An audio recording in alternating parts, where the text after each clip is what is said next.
Hello again, everybody. Welcome back to the South Texas High School Baseball Podcast. My name is Marcus, and I've got a very special guest on today, someone that I actually grew up playing with for a couple years, and he later on became an ace for Veterans Memorial on their state run, and he's gone on to have a grind of a college career, bringing him to where he is today as a local instructor. That's a very recent thing, but we'll get to all that in a minute, but today I have on Jojo Villareal.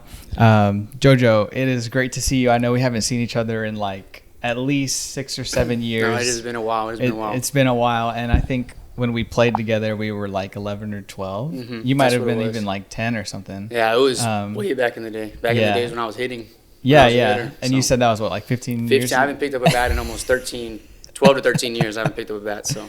Well, there you go. But yeah, so if you just give us some of your background and just kind of walk us through, you know, where you're from, who you are, and just when you started playing baseball. Yes, sir. Yes, sir. But pleasure. Thank you for having me on. Yeah. So grew up from Corpus Christi since I was born, been here, and went over to Veterans Memorial in high school. But I mean, I guess to start off in the early days, we played on the Whitecaps together, and we did, those tournaments and all that stuff. And Coach Mike, man, that was one of the teams that, I truly have good memories with, man. Mm-hmm. All those guys, Derek and everybody. And that was just good people, really good people. And so then I started off with I believe it was the Intimidators is where I started off my career in select ball. And I think that was around 8U. And we did coach pitch and then moved on to kid pitch at 9U. But those early days in the childhood that was a struggle, man. I'm talking about 4'3", possibly 60 pounds soaking wet. Skinny, super skinny, not a lot of power, didn't have a lot of, just meat on me. I was just a, the little kid on the team. Always. Never changed. Even when I transitioned over to high school, I was still the smallest kid on the team. College, same thing, smallest kid on the team. But man, it's just when I got introduced to that world of pitching, man, it was just a whole different ball game. I just felt like I automatically gained 150 pounds when I was on top of the mound. Yeah. Or I automatically gained 5 feet of height when I was on top of the mound. Man, I feel like a different animal. Whenever you were in 8U, 9U, when you first started playing, where were you guys playing? Were y'all at IWS? Were y'all at Verdoso? Do you remember much at all what field you started playing That at? was more of the Universal side. Okay. Back then we were at Universal Park. I don't know if they're still up. I think they are still up. I'm pretty sure they are. I think they are. Yeah. But yeah, that's usually where my childhood games were at. That's where we usually do the tournaments at. But then they did have the old Oso Park. I don't know if you remember that old Oso before this new one. I don't think I remember the old one. There was an old Oso, like a super old one, and I think as soon as this new one got built, they shut that one down and then rebuilt it. But that's usually where we were at, the old Oso, and then Universal, and then of course we had Southside that we played at as well. I remember Southside. West Side too. Mm-hmm. The West Side fields, those are still up and running too. So it's always good to see those fields still going, man. Yeah, I love it. Good. Yeah, so I guess when I started coming into Corpus to play was right when the new Oso were built, because when I started coming to Oso, which is actually right over there, over there somewhere, the fields were still really, really nice. And I'm not saying they're ugly now by any means, but it was a very relatively new complex. So I remember going out there. I was always really excited because in Mathis we didn't have anything that nice. Okay, so then you get to 10, 11, 12, and you start playing in like 12U. Somewhere in there, you play with Mike. Mike Trevino out of Orange Grove, and he's got 2 sons, Derek and Daniel. Derek pitched in college. Daniel also currently pitching in college right now. Derek graduated from Orange Grove. Daniel graduated from Sinton, part of that Sinton state team in 2021. I played basically my whole select career with Mike. So I have some really, really fun memories with him of when we were all really little. But I do remember just randomly one tournament you started playing with us, and like you said, you were still really, really tiny. I have a photo that I'll put in the podcast too that I just showed you. But it was when you're batting, and you look small. Yeah, I was the smallest kid on that team, man. Smallest on every team. And I think part of what makes your story just so encouraging for other guys is the fact that you've had so much success as a relatively undersized guy.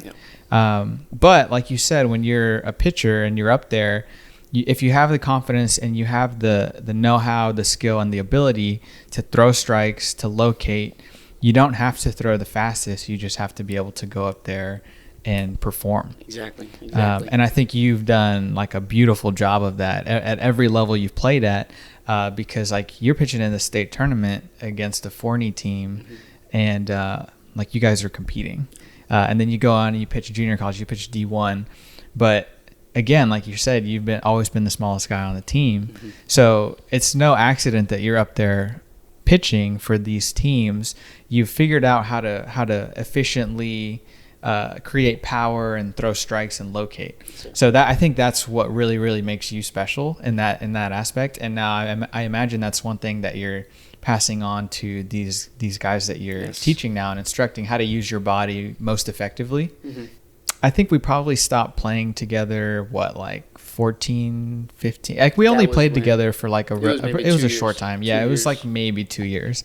But shoot, those 2 years, man, I can sit there and say that those 2 years on that Whitecaps team, man, that was one of the best times I had, man. Coach Mike was amazing coach, was always there right behind me. If I struggled with something, Coach Mike was there picking me up. And there's not a lot of guys in Corpus that are willing to do that, you know? Yeah. So it's a lot of times that you see these 11U or 12U or 13U kids, you know, strike out or get out, and you know, some of these coaches want to sit them down on the bench or sit them down, and I went through that process. I went through that where I was the kid that would, you know, if there was a spot in right field, then let's go get JoJo. Let's put him out there. And this was during the coach pitch era, of course. But you know, just being able to sit there and understand that from that point of view, and see that, you know, some of these kids and some of the parents that are coming and having conversations with me, talking about how, you know, my son pitched in a weekend tournament and he walked 3 guys and the coach never pitched him again, told him he's not going to be able to be a pitcher. And I just think that's just something, when I heard that, it just reminds me of myself. It reminds me of myself. You know, a lot of people, you know, doubt you. They want to doubt you. They want to doubt the things you do just because of, you know, judging a book off a cover. Judging a book off a cover. So luckily I learned that going into my sophomore year of high school. I didn't have my dominant year until my junior year, but my sophomore year, I was still there. I had that competitive edge on me. It was something that I transitioned over. I was tired of being laughed at. I was tired of people looking down on me. I was tired. I used all that, and I just put that chip on my shoulder, and I just carried that with me throughout my entire career, and I'm still carrying it with me to this day, with even working with these boys. Yeah. So, okay, so let's talk high school then. So where'd you go to middle school? Middle school was Grant Middle School. Okay, so you went to Grant. Were you going to go to Carroll before Vets? Yes. Okay, yes. Gotcha. That was the plan. Okay, so you get to Vets your freshman year. Are you JV varsity freshman team? I was on I got put on freshman team for the first 2 weeks of the season. Okay. But of course, as any other freshman will get put, as soon as they get put on freshman team, it's automatic. You know, they either go into this complacent mode of where they're, well, I'm on freshman team, you know, let's finish out the year, see what happens sophomore year. Yeah. But in that 2 week span that I was put on freshman team, man, I looked at myself in the mirror and I told myself, man, just put in more work. Put in more work and see what happens. And then sure enough, we ended up going to the Border Olympics that freshman year. And Coach Yeager gave me the go to go travel with those boys. And so ever since then, I just played. I probably had about 3 innings on the mound freshman year, but just getting my feet wet as a freshman, dude, it's a blessing. Yeah, and I think Coach Yeager also does a really good job of recognizing that in those younger guys. Like, he's not the kind of guy who's going to say, oh, you're too small to start for me. Nope. If you can do the job, you're going to start for him. Exactly. Okay, so then let's go to sophomore year, like you were talking about just now. Walk us through your sophomore year and kind of the way it played out. Okay, so sophomore year, we began, and once that season starts, that was the first year that we were going to have a full varsity schedule. Because that freshman year, we had a varsity schedule, but we weren't allowed to go into playoffs at all. Because was that the first year Vets was a school? Yeah, that was when it was just freshmen, sophomores, and juniors. Okay, yeah. So then that second year is when we finally got seniors. Yeah. So once the seniors got classified, we ended up doing, we had a varsity schedule, which allowed us to make playoffs. But we still didn't make playoffs that year. But, I mean, dude, we had ups and downs, but we had a lot of ups, a lot of things that we left that season. We were like, dude, there's some big things that could happen this year. There's some big things that could happen next year. And so I think that summer, my sophomore summer, I ended up going to Atlanta for 3 months to go play with the Atlanta Blue Jays. Okay. So I was over there in summer, and man, you're playing at Lake Point, you're playing at the WBAs, the Perfect Games, all the Perfect Game tournaments, and I'm never too big on the Perfect Game tournaments just because I think, you know, lot of money. Yeah. Super expensive, but man, you see a bunch of different talent out there. I'm talking about, I think I was just 15 years old, and guys lighting up the radar, 95. Yeah. But I sat 75, 74. I never even, because you throw at Lake Point, you can see the scoreboard behind you, and it'll show you how fast you're throwing. So as soon as I threw one fastball, I remember in a warm-up pitch, I turned around, and I think it popped up like 72. I was like, yeah, I'm not looking back there no more. So let's just pitch my game. But, I mean, I think it was a really good thing, though, knowing that I didn't have the velocity, I didn't have the power, I wasn't gonna blow fastballs by guys, but that turned me into an artist. You know, I'd like to paint corners. I like to make people, you know, think, or throw a curveball right at the back foot and get them to chase, or that stuff feels good. Knowing that I'm not throwing the hardest and I'm still getting success out of that only makes it feel even better. Yeah, finding a way, figuring out how to make it. Yes, sir. How to get these guys out. Exactly. I bet that was nice though, when you're seeing those guys light up the scoreboard. At that point, you weren't hitting anymore? No.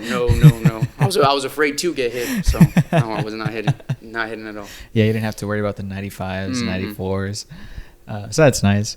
But, okay, so then let's go into your junior year. This is the year that Vets goes to state in baseball for the first time, to the state tournament. First and only time. Is that right? Yes, sir. Okay. Yes, sir. So, yeah, just walk us through that.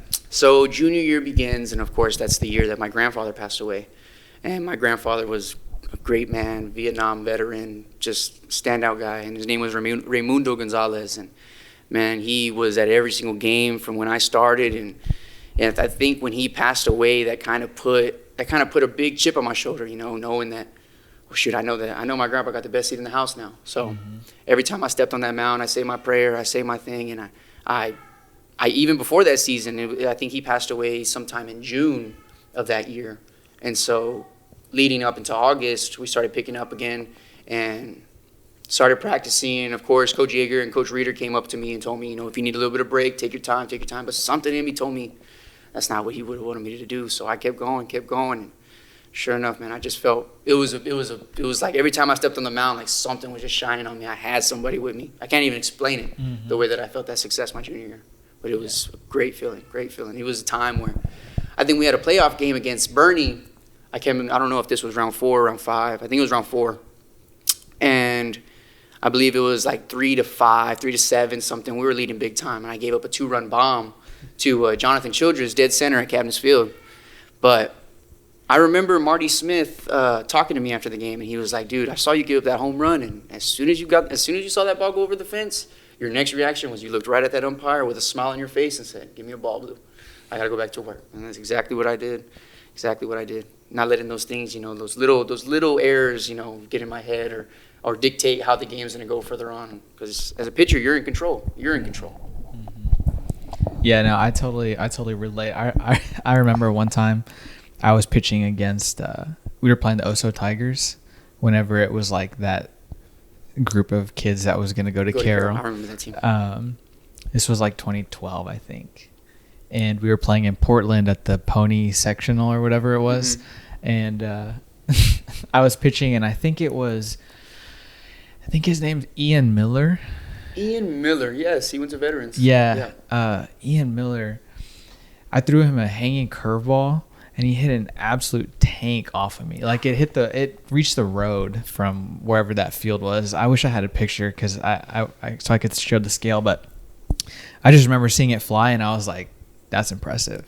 Like, for one, it's my fault for throwing him a hanging curveball, but two, like, I can't even be mad at that. Like, that's crazy. That's a good swing, man.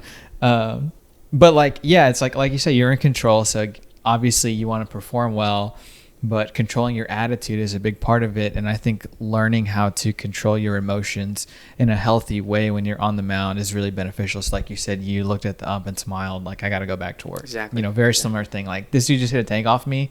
Props to him, but how am I going to get the next guy out? No matter how you react or whatever way you react, the scoreboard is not going to change. That home run is not coming back. So live with it, move on. Yeah. Live with it and move on.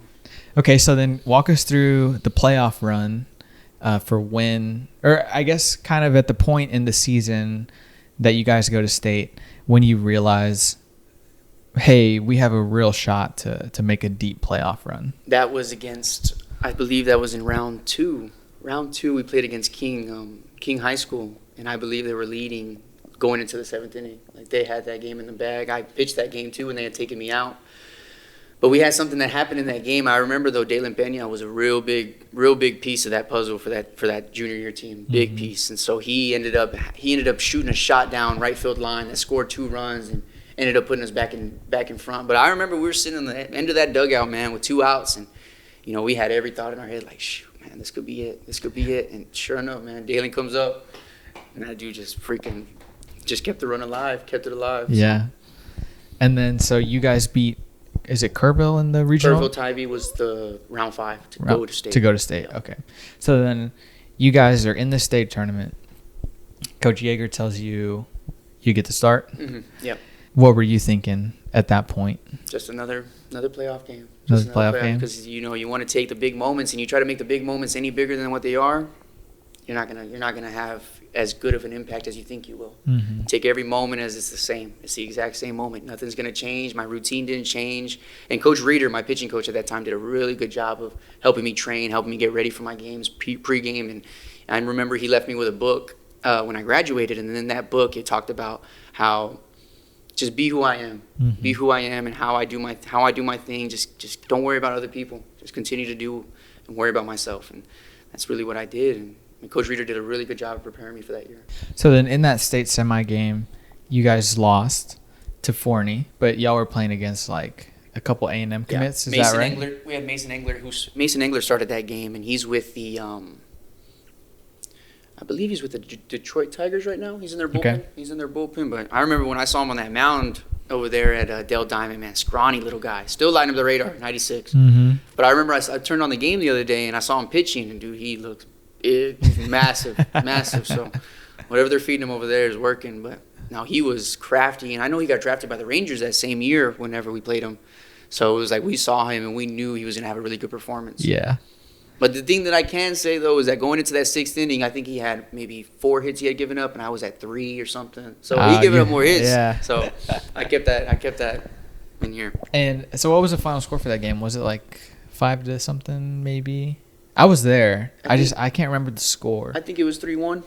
Okay. I remember it was a close game. Yeah. It was close most of the game. Yep. We had that little miscue in left field, that ball, that wind killed that ball, and then it just got all the way to the fence, man. I remember those 2 runs scoring, and we knew we were going to have to dig out of a hole. And then I think going into the 7th inning, Jesus Rodriguez ended up scoring on a balk. He was on third base, and it balked. And so he scored on that, and then we couldn't get it done. We couldn't finish the job. But of course, I mean, we ended that season, of course, sad. We wanted the championship. We wanted it all. But dude, we knew that what we had just did was something that not a lot of people expected us to do. We were not supposed to be there. We were not supposed to be there at all. Yeah. But we stuck together. We had our ups and downs as a team that junior year. Nothing. It wasn't just sunshine and rainbows the whole entire time. There was plenty of times where we had arguments within each other, or things going on in the hotel room that haven't been said, but those things is what built that relationship, that helped us grow as together. Mm-hmm. Because I told you about that 13U team that I'm starting. I'll be working with Corpus Christi crew, and so I'll be doing that with MJ Rodriguez. And not a lot of people know, but growing up, me and MJ were always butting heads with each other. Me and MJ, it was him, and it was him on S3, and then it was me on whatever weekend team was picking me up. I was never set on a team, but every time me and MJ always crossed paths, we always knew we had that competitive nature with each other, competing against each other. And we didn't like each other. We didn't like each other when we were younger. For some reason, something just didn't rub off the way that we played it with each other. And so we ended up getting to high school, and dude, everything just changed. This guy comes in freshman year, and he's just mature. Mm-hmm. He's wanting to get to know the pitchers. He's trying to build relationships with the pitchers. Just not a lot of freshmen do that coming into high school. A lot of them like to be shy, get their feet wet first, and let me see how the pitchers react to me. But he kind of had that leading role his freshman year, and that made him get up big time. So he was 4-year varsity the whole entire time just because of that leadership role that he had with him. How many years of overlap did y'all play together? We played. You talking about high school? Yeah, in high school. We played 3 years together because he was a year behind me. Okay. I was 2019. He was 2018 or 2020. Okay, 2020. Gotcha. That's right, because his senior year they didn't really get to play. Yeah, they had that COVID. That was that COVID year, man. And they were like, they were looking nice. They were gonna make. That was the year where they were supposed to be there. Yeah, they were supposed to be there. Okay, so then your senior year, you guys, how far in the playoffs did you guys make it? Senior year, we get up to about, I believe it was we get all the way to Sherryland. I remember we had a 3-game series against Sherryland Pioneers, and we lost in game 3. We won game 1, lost game 2, and then lost game 3. But I believe that was round 3 senior year, and then we were done. 2 or 3, one of those two. Not too fond of that memory. But I remember that was a good Sherryland team that year. That Sherryland team, man, they showed up. They had Evan Maldonado. He lit up the radar that year.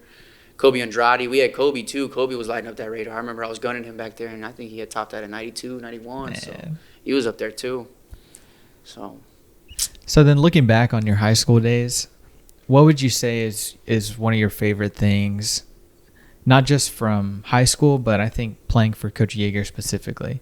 Because I mean, him coming back to take the vets job is significant in itself after having all the success and state runs at Carroll. He knows what he's doing. Obviously, I imagine you were probably excited to get to play for him, as I'm sure many other kids in Corpus want to play for him. Right. So do you have any favorite memories with him or favorite memories just in general from high school? Favorite memory with Coach Yeager? Coach Yeager was kind of a simple man. We never really had not too much memories, but I always looked at him as one of the greatest coaches I've ever been a part of. I mean, he did a real good job of communicating, a real good job of organizing things and the practice structure. And I mean, even as fall, I went through 4 years of D1 baseball, and I can sit there and say that Coach Yeager's high school workouts were no joke. Those workouts were no joke. As soon as you see that Twitter post that he posts, say 7th period meeting on the track, ooh, you already know it's about to go down. So he did a real good job of preparing me even for the next step, even after college, or even before I got to college. And so helping me build that competitive nature even more, and then having the chip on my shoulder, of course. I mean, shoot, I was more than mentored enough going into college. Yeah, that's great. He seems like a pretty simple guy. Every time I've talked to him, he real good communicators. Really for the community. He's constantly, talking to kids, boosting kids' confidence, constantly letting people, do things that you wouldn't see a lot of other coaches do. Yeah. And so, not going to throw out his business, but he does a really good job of helping out the community. Yeah, really good job. Sure. Okay, so then getting into your college days, we'll go back into high school. What did recruiting look like? Was there any activity at all? Because again, going back to the fact that you're undersized, you're not lighting up the radar. You're a lefty and you can throw strikes, so that's nice to a lot of coaches. But what was the amount of recruiting traffic like? Were you going to showcases and No. I was a big believer that showcases do not do nothing for you. They are not beneficial whatsoever. I think I saw a showcase the other week where a kid told me, one of my people that I work with was telling me that they had them running and gunning in the outfield, and then as soon as they were done with that activity, they were like, let's get on top of the mountain. Let's see what you can do now. It don't work like that. You can't just go in the outfield and do running guns and then go into the mound and, okay, let me see what you got.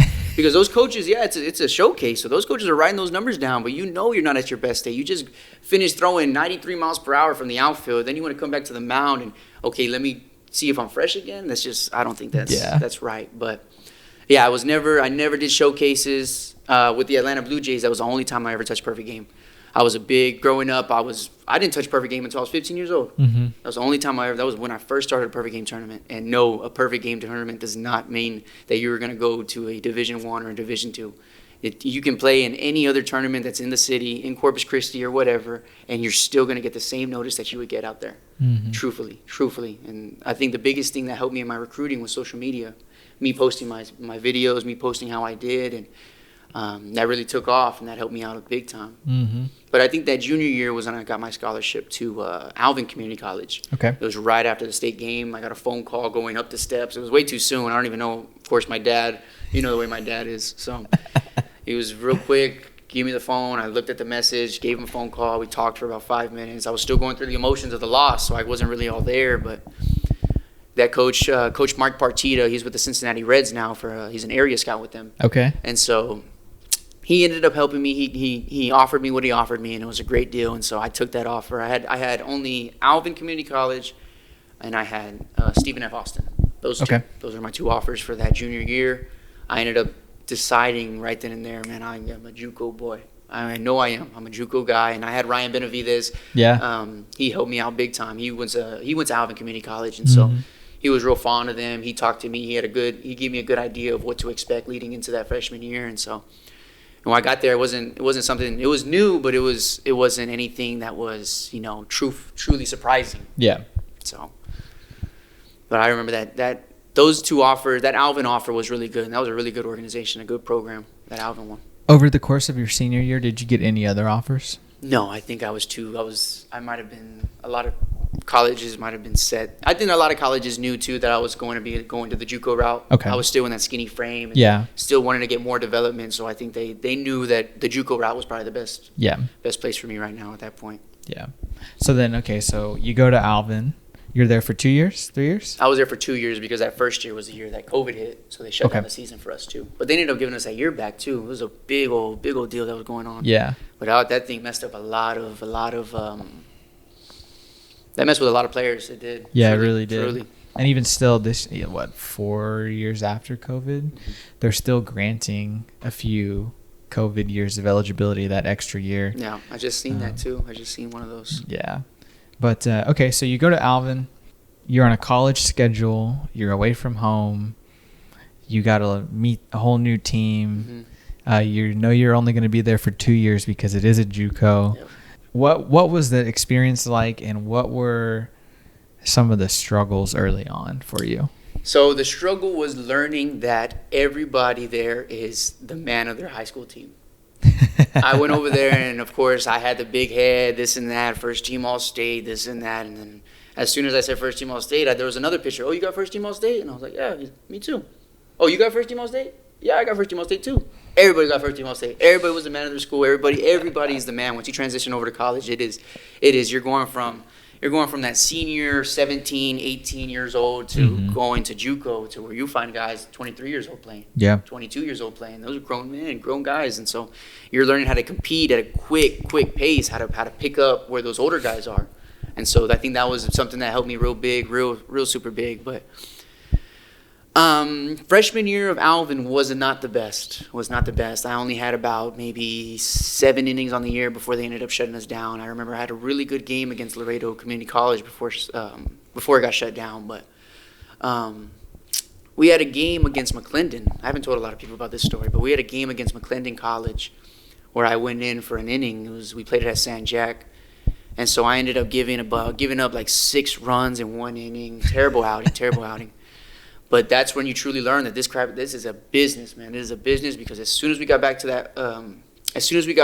the locker room, Coach Schreiber, the head coach at Alvin, calls me to the office. And of course, I'm still 18 years old, still a kid, still learning. So I'm still going through emotions of just giving up 6 runs. But those coaches don't see it that way. They see like, man, we got to get you going quick. So as soon as I sit down, the first thing he looks at me and he says, I don't know what happened tonight, but all I saw right now was a waste of money. It's a business. Wow. A business. And I wrote that. As soon as I looked him in the face, I said, yes, sir. Walked out that locker room, packed up my stuff, opened up my phone, wrote exactly what he put in my notes. And so I carried that with me for the next 3-4 years that I was in college. I kept looking at it. Anytime I had a bad outing, looked at it, remind myself. And it's just those little key facts, those little key points that can remind yourself and take you a long way, man. Yeah. A long way. Because like I said, man, I'm not the biggest guy. I'm not the strongest guy. I know 13-year-olds that could probably outlift me. But you know what they can do is they're not going to outcompete me. There's not going to be another person that's going to outcompete me. He's going to go up there and give their best effort, and I'm not going to give my best effort. I'm going to go up there, and if they're giving 100%, then I'm going to try my butt off to get 105%, 110%. Yeah. I always want to go for that extra mile. So I carried that with me for a long time, man. And like I said, I transitioned it to my training, and even with these boys, a lot of these coaches like to sit there and be like, get the arm back, this and that. Not really give them a good example. Instead, I do my lessons. I'm doing the lesson. I'm in the lesson with the kid. I'm doing the exercise with them. So as they're leaving the lesson tired, I'm just as tired too. Yeah. Because I'm working with them at the same pace, because it shows you have that, not necessarily the player-coach atmosphere or the player-coach. It's just player-player. Yeah. We're still both players. We're both players. I'm still constantly learning. That's the thing I like to tell the 13-year boys is, you're constantly learning. I'm 24 years old, hoping to, possibly go to the Mexico League next year or get picked up somewhere. And I don't know it all. I'm still learning. 24 years old. I'm still constantly learning. You gotta be coachable and an open book always. Yeah. Okay, so then while you're at Alvin, how fast are you throwing at this point? I think freshman year I was still at 79. I think I finally touched my first 80. Okay. I believe. And so, but I remember even that freshman fall, we had exit meetings in the fall, and Coach Schreiber ended up telling me, man, you're gonna be one of our guys. You're gonna be one of our guys. And this was before the McLennan outing, of course, but he was like, you're going to be one of our guys. You look good. But that's all that was what caught his eye, was just the accuracy, the hitting the spots. He didn't care whatsoever about the radar. And I remember one time my hitting coach told me that we had a conversation with all the pitchers, and the hitting coach was talking to us. And I thought it was the most ridiculous thing that he said, and it truly made me mad. But it's like, now that I think about it, it was probably the smartest thing that he could have said. And he was talking to the pitchers, talking about how you need to be at 92. You need to be at 93. You need to be at 94. And then when he talked to me, he's like, Jojo, you need to find a way to keep your fastball as low as possible. And I looked at him and I was like, what? Why would you want me to stay slow? Why would you want me to stay slow? Without even realizing that that's the best success I had, when I just had that slow movement, Greg Maddux kind of deal. And I did that going to Grambling. I did that to going to Texas Southern. And I never truly focused on throwing as hard as I could. I don't think anybody truly goes up on top of the mountain and thinks, let me throw it harder, let me give more. Yeah. Because in reality, when you try to give more, you're actually giving less. Yeah. So. Yeah. So then your sophomore year at Alvin, how did that play out? Sophomore year was great. I ended up going I think I was our closer, so I ended up finishing with about 17 innings. It was a 1-point-something ERA, and I had over 30-something strikeouts. Nice, yeah. Innings. So I dominated that year. Felt great. Arm felt great, and just confident, super confident. And that's when I met up with the Lincoln Potters. Potters organization. They're out in California. A big organization with the community. It's I know a lot of people in this area aren't going to be familiar with them, but they're in Lincoln, California, and that city of Lincoln is die-hard Potters fans. I'm talking about 5,000 fans at every single game, wanting autographs. I felt like I was a professional. Yeah. And so being able to surround myself with those people going into in that sophomore year of college, and then surrounding myself around those people, man, that only opened up my eyes. I was playing with guys that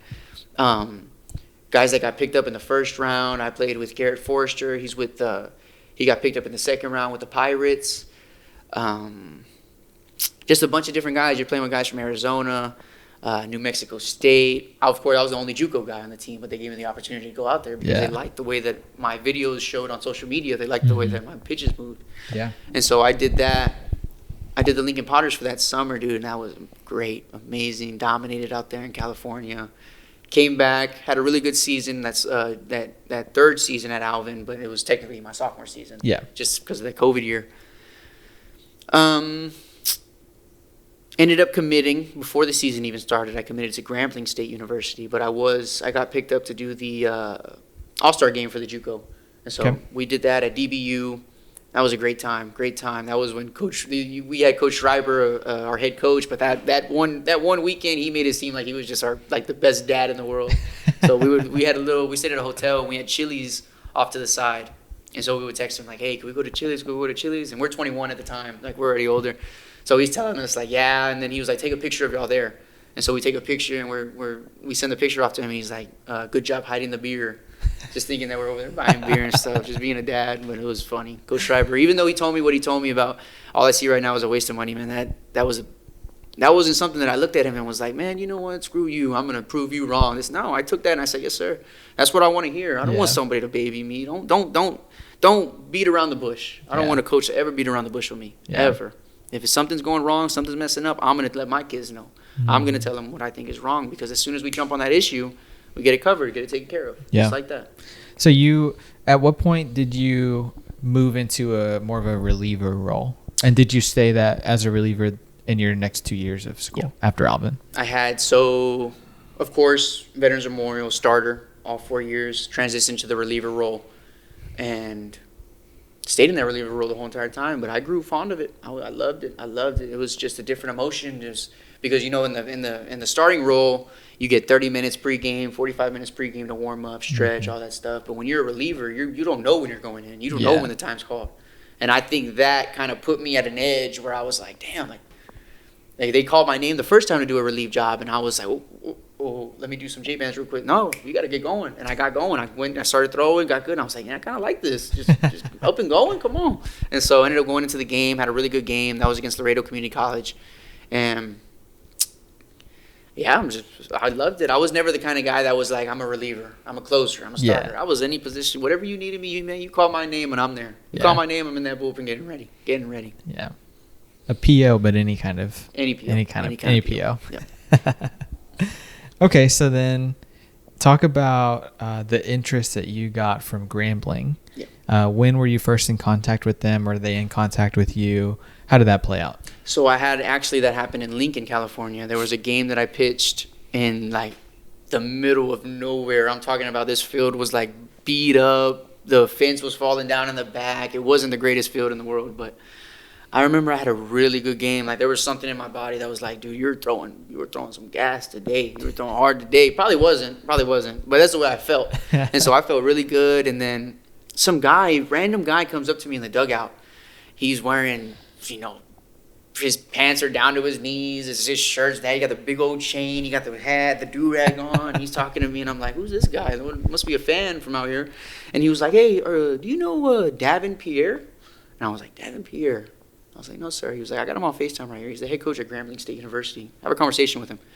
So I had a conversation with that guy, and he was telling me, that he wanted me. He liked the way that guy was sitting on FaceTime recording me pitch, and he was just watching the whole entire time. Wow. And so, me and Coach Pierre ended up growing a good relationship, and I think he talked to me I had him waiting for about maybe 4 or 5 months before I truly made a decision, just because I wanted to explore my options a little bit more. Sure, yeah. Because it was in the summertime, and I wanted to see the way that the fall would go and the All-Star break would go for me. And so during that time, of course, I'm telling Coach Pierre, I'm taking some time. Let me think about it a little bit. But he's constantly, every day, what's going on, bro? How you doing? Yeah. Doing good? Doing good today? And I think, of course, I was a little annoyed by it, but it was something that I was like, man, he's always checking in on me. Mm-hmm. He's always checking up on me. He has something. He must love me. He must like me a lot. So I ended up doing it. I gave him the shot, and I went to Grambling that next year. But I think he jumped on the ball too quick without even realizing to go over my transcripts. And so when I got there, it was a conversation that we had where he was talking about that there's like 3 hours missing on my transcript that would deem me ineligible, or that would make me eligible for the season. And so me and my mom were super confused. I'm coming from Texas all the way to Louisiana, just moved into an apartment, and I'm just being told this right now. And so that ended up happening. It's a waiting game leading up all the way to our first tournament, which is Minute Maid Park. It's a little HBCU tournament that Travis Scott holds, the Cactus Jack tournament. And so we're going to that tournament, and he's still telling me, right now your waiver's still in the process. We're hoping that it gets cleared. So I don't play that Minute Maid tournament.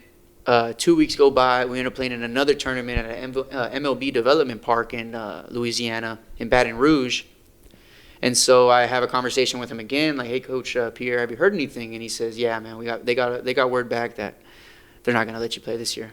And so, of course, wasn't happy with that. Wasn't happy whatsoever.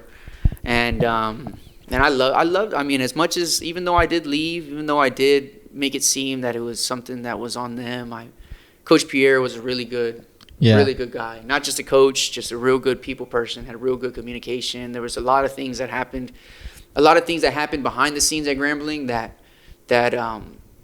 not a lot of coaches go through. Not a lot of teams are going to ever see. So Coach Pierre did a real good job of handling that, taking care of the situations, making sure that we stayed together, making sure that we understood we were a family. I mean, he was real big into church. So we would always go to church on Sunday as a team, khaki pants with our polo.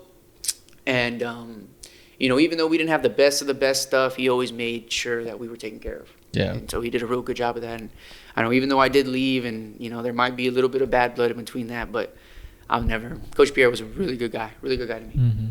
I didn't realize that you didn't play that year. Yeah, that Grambling year I had to take off that whole entire year, and I didn't stop though. I still continued to go to the weight room. I did stuff on my own. I made my own inner squads, invited some of the guys out to come, take live ABs and just keep myself in the game. For not sure. Just take a full year off. That would just been idiotic of me. So sure. I kept working, and then went back to California after that. I went back with the Lincoln Potters again. Great time. Host family was great. Nicole Mercados. The Mercados were great.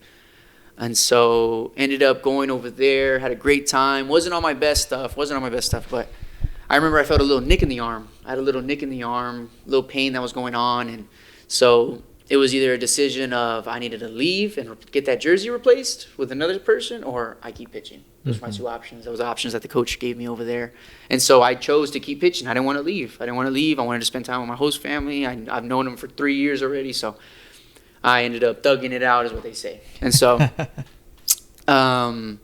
still felt that pain going all the way to when I transitioned over to Texas Southern. Didn't have that great of a summer with the Lincoln Potters that year, but great time with the boys, though.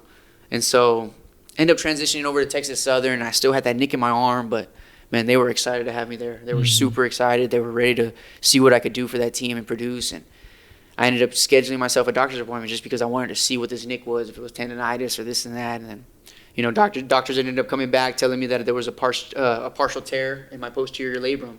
And so that tear kind of messed me up a little bit. I had to go into a rehab mode for 6 weeks and just purely rehab.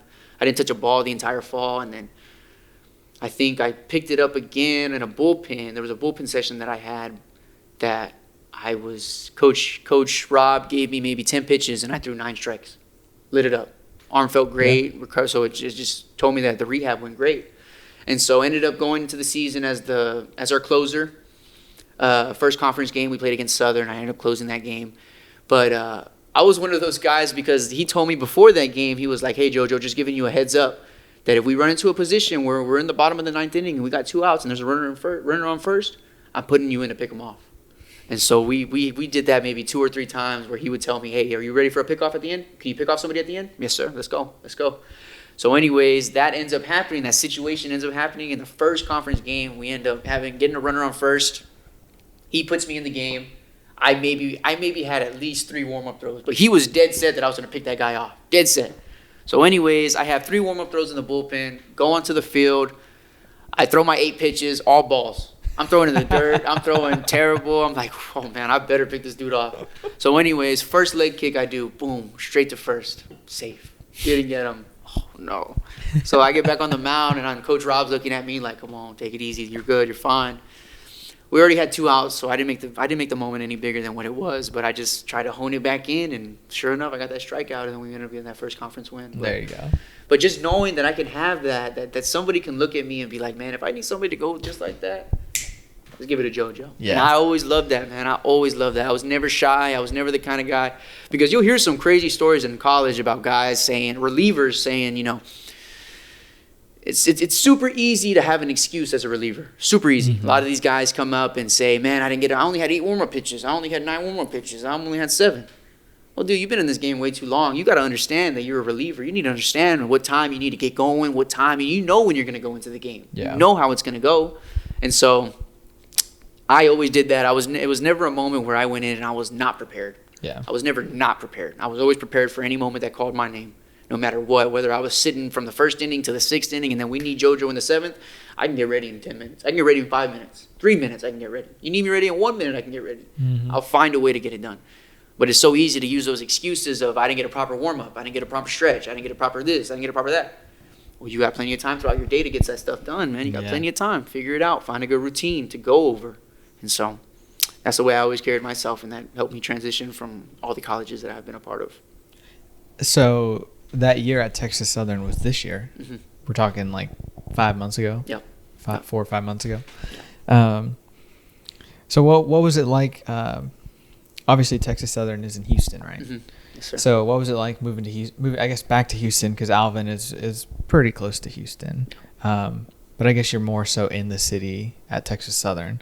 What was your time like there? Time at Texas Southern, great. Time in Houston, Texas, terrible. You don't like Houston? You just can't beat that traffic, man. You're not gonna get that traffic, and you're not gonna meet any type of people with that kind of road rage over there. Those people will get mad at you. You got people running red lights, not even looking, like just going, just don't even care in the world. But I don't want to get off topic about Houston drivers. It's all right. If I'm being honest, I'm a Houston hater. I really am. I'm getting there. I'm not even shy about it anymore. Houston and Dallas, I don't care for them. Houston is a scary place, though. Houston is a scary place. But we ended up running that program was military style. Okay. So I'm talking about 5 a.m. waking up for workouts. We're waking up. We're going to practice. You got workouts at 5, then you got weightlifting at 10, and then you got practice at 2. And all three of those are getting done in that day. And Yeah. so Coach Rob did a real good job, I think, of keeping that order, in place. And a lot of people respected him for that. Not a lot of people were going to go and, dictate what he was saying or go against his word, because he did a real good job of being a leader and being a head coach. And so I remember one game we had against, not one game, but one series. We had a series against Alcorn State University, and we ended up sweeping them all 3 games. We beat them all 3. And so we ended up meeting up on Monday back in the gym, running suicides for some reason. And we had no explanation as to what was going on. One of the kids ended up saying, like, man, this is how we celebrate a sweep. And then that's when Coach Rob ended up getting mad and saying, man, I'm not making y'all do nothing. Y'all don't got to be here. But it was just making sure that he had that order always in place. Yeah. Of course, it's easy to look at that like, man, why are we running? Man, we just had a 3-game sweep. But it's easy to get that 3-game sweep and get super complacent. Yeah. Then you start thinking, oh, okay, 3-game sweep. Now we're sweeping again. And you're not. It's not going to work. As hard as you work, even though you get that 3-game sweep, you got to work even just as hard. Yeah. Even just as harder. And in all this time, you got what? So after this year, you graduated with a bachelor's degree? Bachelor's degree in transdisciplinary studies with a minor in science. Okay. Yes, sir. Yes, sir. Very cool. So the way your eligibility played out, is it you're at Alvin for 3 years, but only used 2 years of eligibility? Mm-hmm. Yes, sir. And then you're at Grambling 1 year, but did that year count? That was red shirt. I used that my red shirt. Red shirt, okay. So after Grambling, you still have 2 more years, or 3 because of COVID? 2 more. 2 more? Okay. So Texas Southern is 1, and you would have had... I would have had 1 more. You would have had 1 more. Okay. Yeah, because I remember trying to keep track of you, and I would check your Instagram every now and then and see, like, oh, you're at Grambling. Oh, you're at Texas Southern now. Yeah. Okay, I was jumping for a little bit. I was jumping, but it was just finding that. I wish everything would have played out right at Grambling. I would have loved to stay there if I would have had the opportunity to play, but I mean that's all it was. It wasn't I failed a class. It wasn't I messed up and got in trouble or anything. It was just a minor mishap where I transferred from Alvin to Alvin. It was a mishap where my JUCO coach told me I needed to be part-time in a semester and I should have been full-time. Okay. And that's what messed me up. But no, Dean's List, 4 years, or 4 semesters on the Dean's List. I was good in school. I was great in school. It was never anything that happened with educational wise. I just forgot to take a class. That'll get you. Yeah, it'll get you. And that's what I like to tell the guys now, the high school boys, man, make sure you pay attention to that progress towards degree.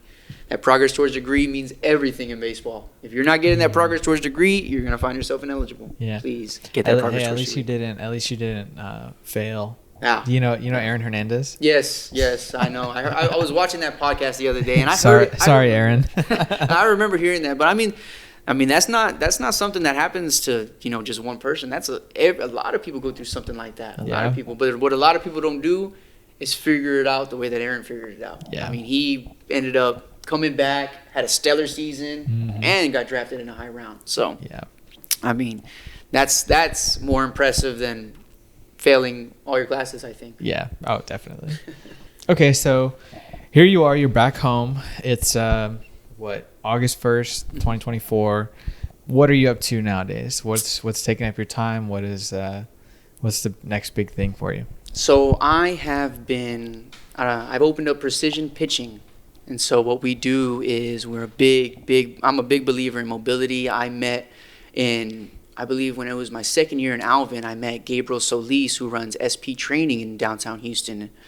I mean, I'm talking about this guy had a gym that was connected to his house that was strictly baseball players. You're going in there and you're seeing guys from the Yankees, you're seeing guys from the Phillies, you're seeing guys from just a bunch of different names. Like I was throwing with Ryan Fernandez the other day, and he's a reliever for the Cardinals right now.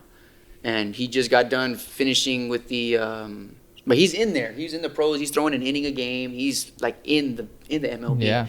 And so he set me up. Gabriel Solis ended up setting me up with him, and so that was a great time. That happened about 2-3 weeks ago during All-Star break when he was down in South Padre for vacation time. And so I've opened up precision pitching. I've been working with about 20 kids right now, 25 kids. And, man, it has been an absolute blessing, just an absolute blessing being able to talk to these kids and not just be in that coaching role, but being in that player role with them that we were talking about, you know, just understanding, you know, I'm still in the game too. I'm still playing too. Hey, I'm still learning as well. So the times, it's like a lot of times when they mess up, a lot of these coaches want to be that South Texas blue collar. Come on, man. Come on. You're better than that. Let's go. Come on. Pick it up. Sometimes that ain't the best thing for a kid. Don't get me wrong. There's always a place and time for something like that. But when it comes to a kid messing up, I always make sure, hey, man, I mess up too. But it's the thing, what are you going to do next, though? You're going to get inside your head and you're going to get all mad at yourself, or you're going to try to figure it out? And I've talked to these kids just like that, man. And a lot of these parents come up to me and say, you know, just a little mental block. It's just a mental block. And I get them through that mental block quick. Yeah. And those parents are coming back saying, man, he's throwing strikes now. He's dominating. I haven't really been pressing on the velocity route yet. Yeah. Haven't really gone into the velocity route just because I know that it's not everything that you need. You do not need velocity as of right now, especially with the 11U, 12U. Yeah. That stuff will gain naturally once you get introduced to the weight room and get introduced to weights and mobility too. I mean, with the mobility, I mean, it's just putting your body in uncomfortable positions. That's opening up different areas, opening up the hips, opening up the shoulders, opening up the blades, the shoulder blades, the arms. And I think once I learned, because my freshman year in college, I was 79, finally touched my first 80, and then met Gabriel Solis, did mobility, weightlifting, nothing with a ball in the glove, nothing with a ball in my hand, nothing. Just mobility and training. Next year, I ended up jumping up to 87 miles per hour, just like that, without even having to put on a single ounce of any single weight. Yeah. I was still 145 pounds and throwing 87, not trying to throw 87. I was just going up. That was just natural. Yeah. And so I'm trying to bring that knowledge to Corpus Christi, hopefully, and get these boys to understand that. And a lot of them are picking it up. I haven't had a single kid that hasn't been able to, you know, hasn't seen progress. Yeah. You know, some kids, of course, it's little by little, but you know, some of these kids too are making some big jumps. Like I have Rylan Vera, who I've been working with, and he's 11.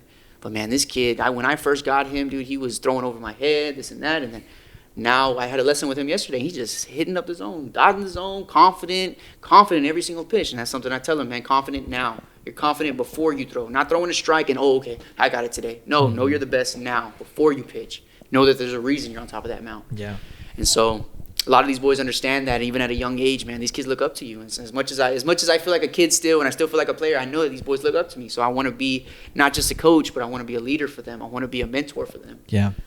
And so I've worked with some great teams. I've worked with great people. Ruben Garcia. I've worked with the 9U Sand Sharks. And I mean, just being able to get into the coaching world a little bit and understand how it works. Man, great people. Those are great people over there. The Sand Sharks just know how to do it right. It's affordable. The kids can play, and there's no type of, you know, the daddy ball going on or any of that type of stuff. So, you know, I've been blessed to work with the Sand Sharks, man. They're just running a great organization over there. Great organization. And then give us the details on the team you're going to be coaching. Yes, sir. So I got the opportunity to coach with MJ Rodriguez and Chuy Gonzalez to do a 13U with Corpus Christi Crew. Corpus Christi Crew is a little organization that started up about 2 years ago. My uncle actually started up, Madi Ramirez. And so, man, that thing has skyrocketed. I've talked to him because, of course, I had a vision with my precision team that I was going to open it up. Mm-hmm. Affordable, me and MJ got no kids. Mm-hmm. Don't got plans on having kids anytime soon. So that daddy ball is not nowhere in the vicinity. Everybody's going to sit the bench. Everybody's going to play. Everybody's going to have an opportunity. The same amount of opportunities, and so that's what we were trying to create. That was the vision that we were trying to create. But of course, whenever I ended up talking with my uncle, and you know, he was thinking about expanding that 13U team, he ended up telling me, you know, he gave me his vision, and his vision was very similar to my vision, super similar. And so we ended up hitting it off, had a good connection, and then I went to his tryouts where it was a 13U tryout last week, and he had almost 30 players at that tryout. Oh yeah. So plenty enough room for 2 teams. You're going to have Justin Pignon and Lonnie Rocha on one side, and then you're going to have me, MJ, and Chuy Gonzalez on the other side. So I think the sky is the limit for that. Yeah. Sky is the limit for that. So. It's a good staff. Oh, yeah. Really good. So, well, cool. Is there anything else you want to add or you want to talk about? I'm trying to think. I think we may have covered everything. And I feel like I should ask you a question. Go for it. Was it like, you're not doing those Sunday leagues? No Sunday ball? You're done? Dude, I would love to, but... Every time I ask around, nobody has like a straightforward like answer like, oh yeah, this is the league, this is where they play, and this is what time. Every time I ask around, it's like, oh yeah, my friend plays in that men's league. It's over on like whatever part of town. They do them over and it's there, like okay, it's like okay, well when and like who do I contact and like where do I want to play? Exactly. I can still throw. I just got a new glove. I'm trying to break it in. Orlando Salinas gave me a new glove the other day. Like I'm trying to play. And if anything, honestly, like I've really started working out and being really active, and I'm way more athletic now than I was in high school. So I'm really curious. Like I really want to throw, and I want to see how hard I can throw. If y'all are in a Sunday league, y'all are missing out on a beast right here. Look, I'm also left-handed pitcher. I could probably touch low 80s if I'm really trying. I have a great curveball. It's not a 12-6. It moves a little diagonal. Slurve action. Yeah, exactly. I can throw the occasional knuckleball.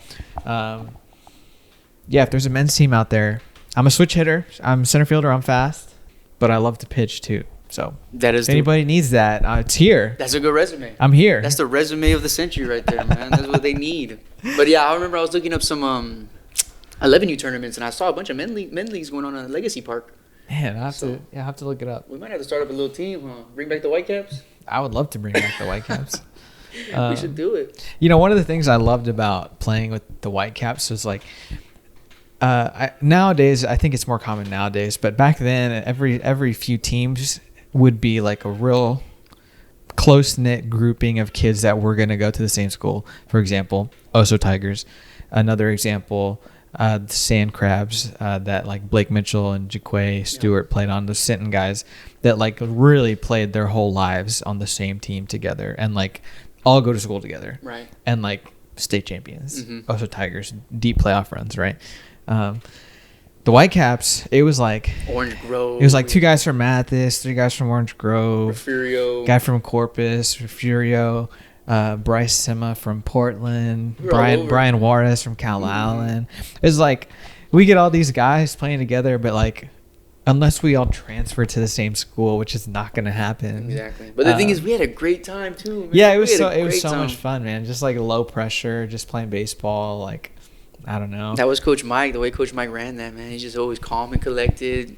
No matter you struck out or you gave a home run, he's still right there behind you cheering you on. Yeah, so and I think for anyone interested, I'm not sure if he's still doing it, but Coach Mike Trevino, he was coaching, I think G51 is really? a local team. Nice. I forget what age group, but he was coaching just on the side, I think. Nothing like he used to with us, like where it was all summer long. But he's still coaching. I'll have to get his information too, see if he's still coaching again, and share that with everybody. But yeah, just to help get the word out that there's plenty of teams out there for all the kids to play for. And I think the only thing that I would advise is like there's been a real increase in arm-related injuries among young kids. Yeah. I was at my wife is an athletic trainer at Tolosa Midway, and Driscoll Hospital just opened a new sports medicine, physical therapy rehab center off of Airline and right where it meets Cimarron right there. Mm-hmm. And there's a new like shopping strip right there. But they have this big space and it's all for physical therapy. And we were talking, they had an open house for the community this past week on Tuesday. So we went. And I was talking to one of our friends who works there, and she was saying like they've in the last like 3 weeks she's had 4 kids come in where they've got like basically Tommy John and they're like 12. So like yeah, playing baseball is important, but I don't think kids need to be playing every weekend exactly. or like going to perfect game every weekend. Exactly. You're 12. And that's not the way especially with the lessons too. I got kids that work with me 2 times a week, and it's just it's not every day we got a ball in our hand. There's workouts that are in place. There's just days that it's just specific workouts, specific conditioning, specific stamina stuff. And then if we get a bullpen in on that second day, if you're prepared enough or if you prepared well enough in the week, then we can do a bullpen. But I'm never going to throw the kid out just like that. That kid has to earn that bullpen. Yeah, exactly. And I think the other thing too is I think it might be parents and this idea that my kid needs to play as often as possible to be seen as often as possible. Yeah. And I understand that, maybe 10 years ago where sharing video on Twitter wasn't so big. But nowadays, you play one weekend and that video lives forever on Twitter. You put it on your profile. And I understand if you don't have Twitter because your kid's 12. Like, I get that for sure. My kids are not going to have phones until they're like teenagers. Yeah. You know, I get that. So the thing is, though, the exposure of a video online and why we try to push, like, hey, if you're a high schooler, tag us in your highlights on Twitter, tag the page, tag us on Instagram, is because that video lives forever. That beautiful strikeout you had, you know, your best performance is going to live forever. Exactly. It's not a coach is going to go see you once and you're going to give up 6 runs in an inning. So that's the thing that I think parents really need to understand now is your kid doesn't have to play every weekend. And I can attest to that because that's who my dad was when I was growing up. I was a kid that threw, if I felt good on Saturday, I'll throw 100 pitches. If I felt good coming on Sunday, you're throwing again. That's the way my dad treated me. That's the way we did it. And so, not good at all. If your kid you need to, no matter the age of your kid, no matter what age he is, you need to keep track of pitch counts. There's no reason of a 13 and under should be throwing over. Man, give them 50 pitches. It's all about reps right now. Reps. They're nothing. Nobody's being seen. If your son isn't throwing 80 miles per hour at 11 years old, which nobody is, nobody's looking at him right now. Nobody is looking at him. Let him have fun. Let him enjoy it, and let him stay healthy. Because that's the biggest thing is, you know, a lot of these kids, you know, will get scared of their parents is what it is. And so dad tells you, you know, hey, we got training today. Even though you're sore, even though you don't feel good, you know, dad already told me, come on, let's go. Even though you know in your head, luckily I'm grown enough to where I knew when to stop. But then, I mean, dude, I was in college and I knew when it was time to stop. I knew when there was days that I should not be throwing. Yeah. And there is going to be a lot of days like that. Not saying that you need to take 3 to 4 weeks off. No, maybe no longer than 2 weeks off. But there should never be a max effort. You shouldn't be constantly going week to week with max effort. Yeah. Week to week max effort throwing. There's some days that's light tossing. There's some days that's medium tossing. Some days stretching it out, letting the arm just be free. But there's never a point where I'm telling these kids, man, because a lot of them like to get to that point where they reach out and they throw, but they want to get that push. They want to push the ball instead of let that arm travel along. And so I'm trying to get them to understand, you know, dude, the more that you kind of push, you're gonna hurt yourself, dude. You're gonna hurt yourself. So just let that arm enjoy the ride. Let it get back. Let it get on top. Let it release. Let it release naturally. And so I think working with the younger boys, it's easier to establish that. Any other questions for me? I know that started with men's league, but that was a good question. That was a good little segment, though. That was a good. I feel like I do got one more. Somewhere cooked up in here. Is that your cat? Yeah. So that you probably can't hear the cat in the actual podcast because the mics are more sensitive. There's a cat that is yelling. We actually have 3 cats in our house right now. We have our 2 cats that are they were adopted when they were really young. So they've been like house cats for like their whole life, basically. Those are in our bedroom. At our old house that we were renting over by Driscoll Children's Hospital off like Alameda and Longview in that area, in the Bay Area side of town. For whatever reason, the stray cats find our house because I guess they know that we're like cool with cats, right? So there was like 4 stray cats at our house, and there was one that was like super friendly, and like he's already been fixed, so like we could tell. Yeah, emotions were already kind of gone. Yeah, so he was just, you know, pretty tame, and so we knew we were gonna move, and we're like, okay, when we move, we think we want to take him with us and see if he'll be a good inside cat, because we think he was already an inside cat at one point. Yeah, and either someone dumped him or whatever. So we it was on Tuesday night. We went over to our old house, and we didn't even have to try. Like, he just came up to we would feed them every day. So like, you know, you already had a relationship with them. Yeah, so he would just come up and we grabbed him, we put him in the kennel, and we brought him over here, and we want him to get used to the house first. And we're pretty sure that we're going to keep him because he's really done fine. He's just yelling because no one's in there with him, giving him attention. That's what it's not that bad of a yell either. It's just more it's not attention bad. Yell. It's an attention yell. That's what the cat is. That's cool. Yeah. My parents want to get a cat too, but they want to get a Sphinx. Hairless cat. Ah, okay. They're oily though. Real oily. Really? Their skin's real oily, yeah. Huh. So I don't know if I want to get that on my bed.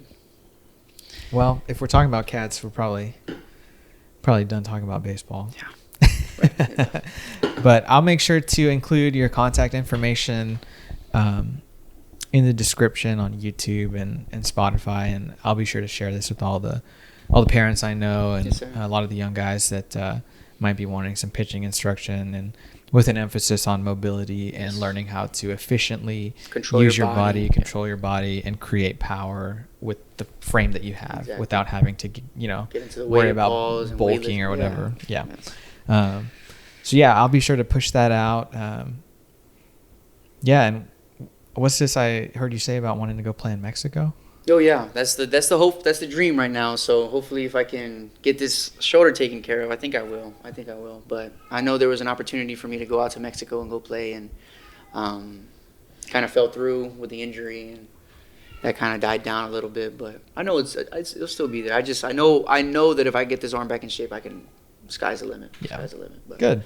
Just need to see where the precision pitching is going, because I enjoy working with these boys, and I don't want that to stop anytime soon. Yeah, that's awesome. I want to keep working with them. And your availability, is it pretty open? Yeah, so when school starts up again, I'll be opening up from Monday to Saturday. Okay. And I'll be doing them over there at Veterans. And so, yeah, pretty much open schedule. 10 to about 8, usually when the sun goes down. I don't know when daylight savings is, but I know it's coming up pretty soon, I think. So maybe turning down to 7. I guess the sun's going to start going down to 7 again. Yeah. Well, cool. Yeah. Well, sweet, man. It was good catching up. Yes, good sir. to see you. For having me on. Glad to know that you'll be around here for a little while. So we'll have to hang out outside of this. But, yeah, I'll get that information out. I'm sure the people enjoyed this one and hearing about, your journey, junior college up to where you are now. So, yes, sir. Hopefully it was fun. Hopefully it was fun to listen to. So, yeah, we'll see who we got on next. We'll figure that out. Javier, he's at work right now, so he's not here. Normally our other guy that hosts with us. I've met Javier before, too. Guzman? Yeah. Okay, I played against his son before. Yeah. Good pitcher. So, he's at work right now, and he actually just ordered some hats, and I think they're for sale. I think he's got a small group of hats that he's shipping out to some friends and stuff like that. He should be shipping mine today. He texted me yesterday, said he was going to send it to me. But they're red and black. They're real simple. They got our logo on it. So if you want a hat, shoot us a message. We'll do our best to get you one. But in the meantime, thanks again, everybody, for tuning in. We really appreciate you listening or watching, whichever you may be doing. And we'll probably have some college guys on next. Just because they're still in the off season before they might be heading back to school in the next few weeks. But I know you guys love having the pro guys on. So once the major league season is over, we'll look at getting some MLB guys in here and having some fun conversations with them. But until then, everyone stay safe. Thanks for listening. We appreciate it as always. And we'll catch you guys in the next one. Thanks.